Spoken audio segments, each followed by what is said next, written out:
وزیر اعظم عمران خان کی ایک ویڈیو سوشل میڈیا پر وائرل ہوئی ہے جس میں انہوں نے فرانس میں ہونے والی دہشت گردی کو مسلمانوں کے کھاتے میں ڈال دیا۔ یہ ویڈیو 4 نومبر کو اسلام آباد میں بوسنیا کے صدر کے ساتھ مشترکہ پریس کانفرنس کی ہے، جس میں وزیر اعظم عمران خان کہہ رہے ہیں کہ ہم دونوں نے فرانس میں مسلمانوں کے ہاتھوں ہونے والی دہشت گردی کی مذمت کی۔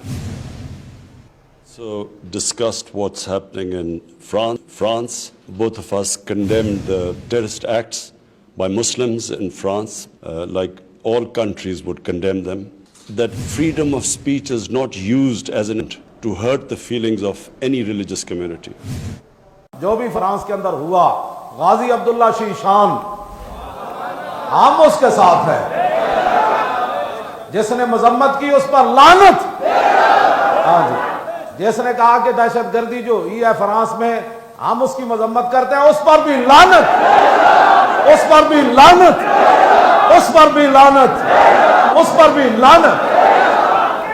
ہاں جی، ہاں جی۔